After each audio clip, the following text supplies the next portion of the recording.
Hello, I'm Dr. Anthony Riccianella, Assistant Research Professor with the 2DCC. Today we will be showing you the molecular beam epitaxy and characterization cluster facility here in the Davy Physics Lab building. But before we begin, let my coworkers introduce themselves. Hi, I'm Max Stanley, a graduate student in the Department of Physics. Hi, I'm Dr. Yong Seo, an Assistant Research Professor with 2DCC.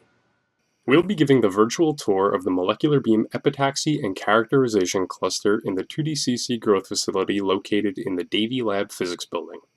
This cluster consists of MBE, RPES, and STM systems, all connected under ultra-high vacuum, allowing for the growth and characterization of 2D materials with pristine surfaces without any exposure to atmosphere. These systems were built by Sienta Omicron with a laser excitation source on the RPES from KM Labs. In the MBE system, there are currently 6 thermal elemental fusion sources and a 5-pocket E-beam evaporator with an additional dual-source thermal cell ready to be installed in the coming months, further enhancing the variety of materials we can produce. This system allows the growth of samples up to 2 inches with real-time feedback provided by in-situ read and ellipsometry.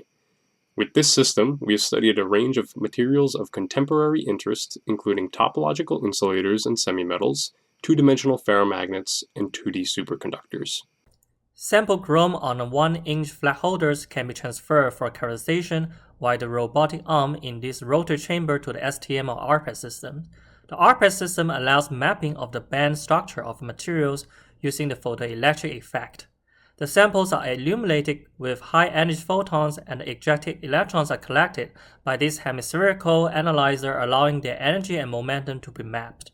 The system uses light either from a helium discharge source or multiple high harmonic laser sources, allowing a range of energy or depth-dependent properties of the electronic states of a material to be studied. The samples can be measured from room temperature down to approximately 20 Kelvin. The Scanning Tunneling Microscope, or STM, on the cluster is a unique 4-probe system allowing multiple tips to be systematically placed on a sample. This allows us to do traditional STM imaging as well as in-situ 4-point transport measurements as a function of temperature down to a base temperature of 5 Kelvin. The scanning electron microscope on the system allows us to see and position the tips relative to each other, either over features of the sample or to determine the distance between probes when measuring transport properties.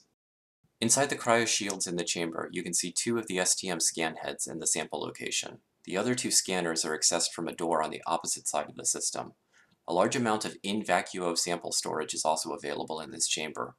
To limit noise from vibrations, the STM is generally run late at night when people are not moving around the room and other parts of the system are idle. The instrument can be controlled directly from the computer or remotely over the network. After characterization of a film is completed, it is possible to take the sample back to the MBE chamber and grow additional layers on it, since it has remained in ultra-high vacuum. This allows us to study changes in a material's electronic properties as a function of film thickness or after the growth of an additional layer in a heterostructure, while maintaining clean interfaces between them.